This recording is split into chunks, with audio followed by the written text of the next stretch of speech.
มาแต่เฮือนนางจอยกับมาแต่ปากสองพี่น้องเลยจนตกใจโอ้ยหับได้บ่เลยนะโอ้จนตกใจพี่น้องเลยขางเฮือนยายเงิงเกิดอะไรขึ้นสบายดีเด้อพี่ทุกท่านพี่น้องจ้าไว้พี่น้องทุกท่านทุกคนเนาะยังครั้งแรกที่ได้เห็นฝั่งลาวเฮาที่จริงก็มีตลอดเลยพี่น้องเป็นบ้านอื่นนะแต่ว่าบ้านใกล้เฮากีฬาผู้หญิงพี่น้องเลยกีฬายิงยายเคี้ยวกับมาเสียอีกได้สบายดีว่าจะขี่ฝุ่นเนาะมันจะขี่พุ่งขี่ตาขี่ฝุ่นโอ้ผัดล่มกับพอล่มพี่น้องเอ้ยโป่งประตูมาเสียข้างห่านยายเงิงข้างเฮือนยายเงิงพี่น้องโอ้พี่น้องเอ้ยกีฬายิงบานเตะเดี๋ยวสุดท้าย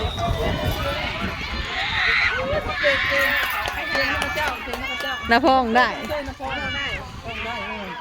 มอต้นนะบอยมอต้นนะบ่ได้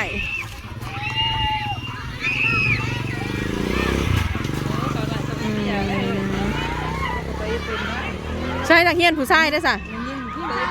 ผู้ชายบ้านไหนนี่นะบ้านนักกับบ้านไหนดีแท็กลงอยู่บ้านดีแท็กเนาะ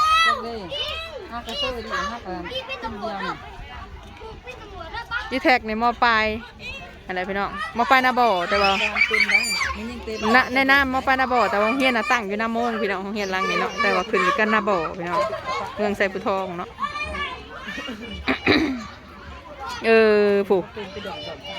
ผู้ได้เขาอยู่ขี่วิโก้มาได้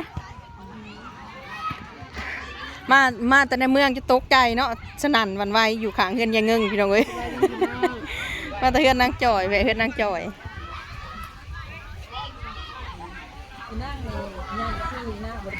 นี่น่ะนะเหลือเถื่อถะวะลูกสาวแม่น้องมินี่ลูกสาวเสี่ยวแม่มินี่พี่น้องแม่เปิดหูหนวกค่ะเด้พี่น้องเอ้ยผู้ชายทั้งนั้นเลยเนาะผู้ชายกันเนาะได้ไม่เนาะถามได้จริงนะจ่ายคนประวัติโต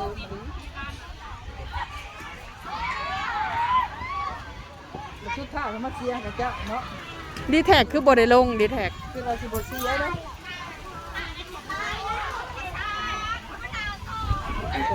น้าพองคือกันแหละเนาะกับเป็นสปอนเซอร์น้ำเขากับบอลายพี่น้องเอ้ยบอกว่าอดอกอาย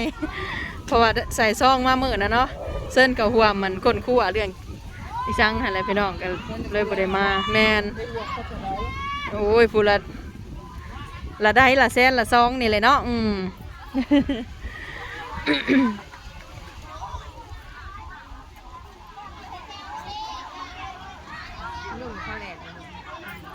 ถูก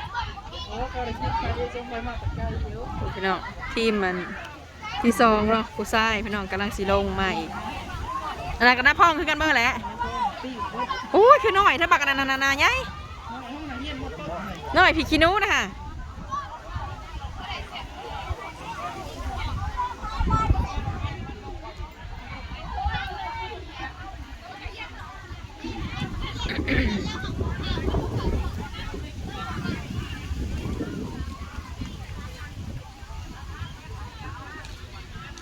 เรื่องคือว่าจุดที่สุดที่นี่เป็นคนยังไงค่ะ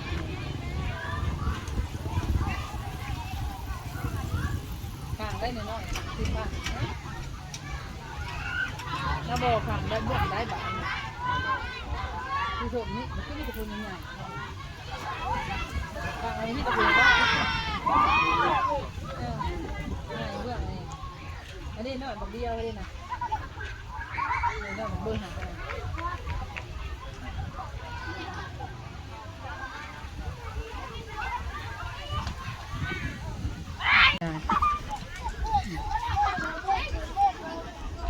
ทีมทรายนะบาทพี่น้องเลย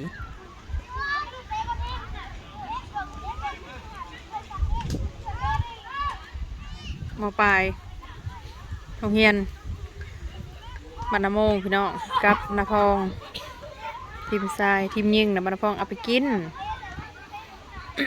มาเสียทีมทรายต่อพี่น้องลูกทรายเจ๊ทรายไปเลยลงบ่เห็นได้ หากเห็นมันออกมาอยู่ใส่เกือบใส่ยังออกมามันเป็นแบบอันผัวเปลี่ยนนะเด้ย ทีมเสริมมาจ้ะ ยันแมน กองเสริม เห็นถือเกือบถือยังว่าแม่ทามันจะไปเตะบ้านใส่สุดน้ำอาจารย์สุดน้ำอาจารย์เห็นว่า สกลัวเวาะเราสกลัวมี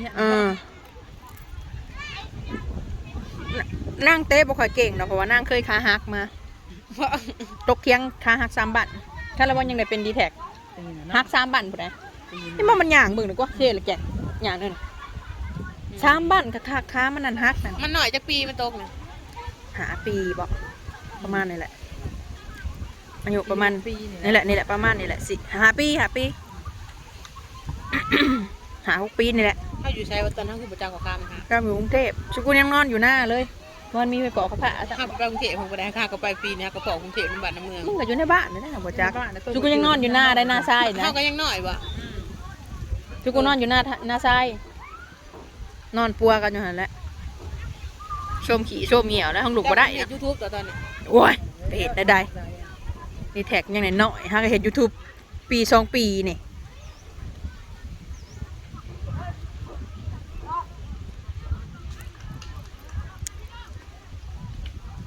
โอ้บักขี้มอนบักมอนกองมา ยูทูบหรือเปล่า หม้อเจ็ดมั้งหม้อเจ็ด มันยังเรียนอยู่เลย แมนกรรมการนะสิ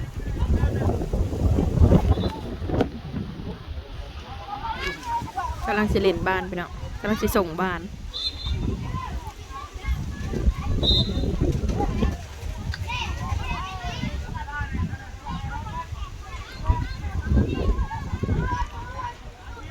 โอ้ยกูเป็นทีมผู้หญิงเนี่ยกูสิแลนกอดอันกรรมการแล้วกรรมการกับผู้บ่าวอาจารย์สับ สเปรย์เต้หอดบ้านแต่ตอนหอดตีกับก้านชินวนแต่ว่ามึงมาเต้บ้า มึ น งมายิ่งเอียนี่มั้ง เต้บ้านพาดกอด อาจารย์อันยังก็ ภาวะอัดที่กรรมการ ป่วยเอื่อยนะพี่เอื่อยมาอยู่บ่เนาะห้องสมอแม่นทะสูกลับโหลด ทางไหนทางไหนไปทางไหน เสิงคักเสิงแน่ น้าบ่อยังไงน้าบ่อ โอ้ยเพราะผู้ได้อันหาบโกซัมมาเตียแท้นั่นน่ะ ทั้งน้าบ่อก็ทำเป็น น่าใหญ่ น้าบ่อสีอย่างเลย สีสม ทีมน้าบ่อบ่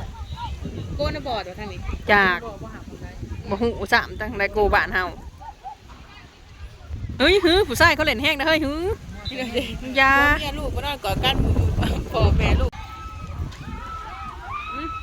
หน่อยผีขี้นู้เด้อสีฝานะเห็นสีน้ำเงินเนี่ยฝาเธอเด็กน้อยเด็กน้อยมันเป็นมันไล่เป็นแบบเลย เฮ้ยเสียบตัวบ่าวนั่งกันนะเพิ่น มีดเนาะมี มีดบ่ทันขาวมั้ง มันขนาดเด็กน้อยที่มีดเป็นกายเลย ขาวคือกันการได้หมอหาถึงหมอเจ็ด มันอยู่กันเฮียงอ่ะนะทีมเดียวกันกันยังอยู่ เดียวกันเขามากเขาไปเรียนเอาเตะไม่มียากกันเลยกินเดียวแต่กินเดียว แต่โค้ง แต่โค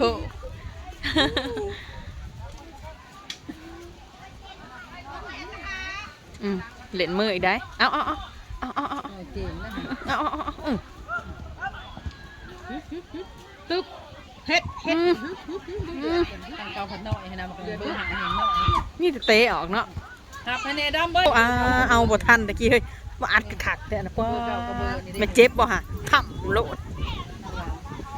ทางพันน้อยเนี่ยสองคนกับเบอร์สี่นี่ โยนผิด โอ้ยออกใส่เลย ที่แต่ปล่อยให้ออกไพ่ฮักกับมาเนาะ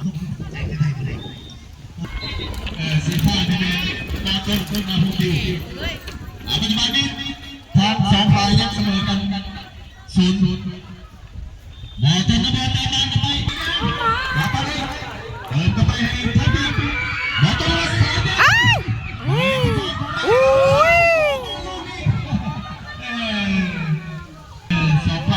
กีฬามีตรภาพพี่น้องระหว่างเมืองต่อเมืองสงขลาเมืองไซบุทองพี่น้องเนาะ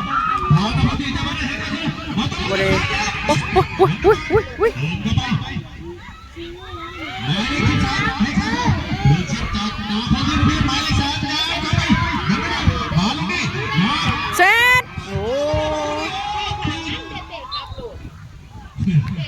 กันจอดตรงเลยยังได้ไหมหลอกล่อกัน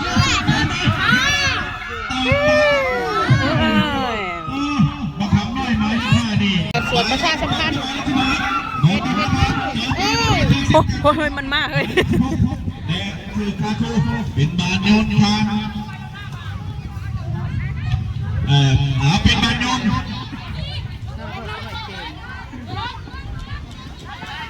เอาหมายเลขครับต่อให้เติมมาให้หมายเลข2จะได้บ้านตรงนี้หมายเลข2ได้บ้านบอกกันว่าข้ามกันไป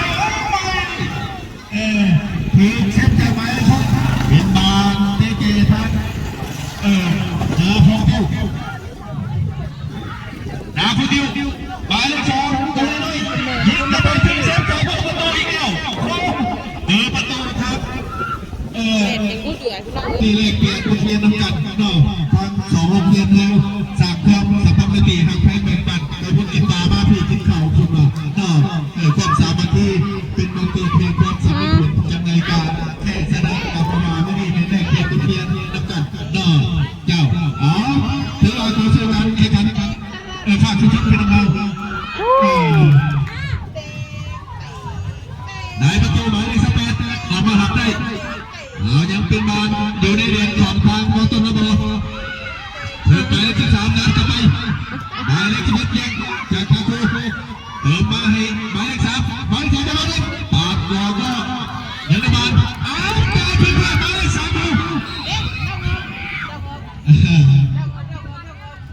เอาบอลลูกนี้ถือว่าถูกไหมเนาะ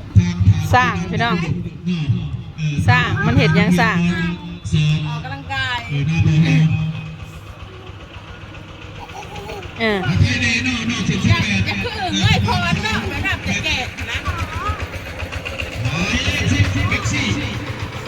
ตัวนี้สงสัยลูกแท็กซี่ส่งมาจากเจ็ดกิโล ตาสั่งเอ้ยหืนดื้อ บาดจะไปบาดลงมาในแดงของมาจนมาไปสองยกมาในลูกนี้ทันทีแล้วเข้ามายิงช็อตสาดเข้าไปยังประพันธ์ให้หมายเลข3นัดต่อเข้าไปหมายเลข3คือยกสิงเข้ามาสิงแบ็คซี่ออกทางปีกขวาให้เปิดมาไปให้ขาโถขาโถจะไม่หมายเลข10เป็นบานที่ชิด แล้วเต้ตกผนังกันเฮ้ยหายไพ่เป็นตัวเองเห็นเองพี่น้องทีมซ้ายนะ1-0เนาะทางนาพองเมืองสองคอนพี่น้องทางนาโมงแต่ว่ามอไฟหน้าบ่ย่างพี่น้องบ้านเขาจะเอาไปกินเลยแหละพี่น้องพ่อการกินนานเพิ่งเด้ออยู่ด้วยกันทุกคนแล้วก็จบตั้ง1ยังตั้ง1นะพี่น้องเนาะทีมซ้ายน้องการแต่สิได้เก็บเผาเพียงสำนี้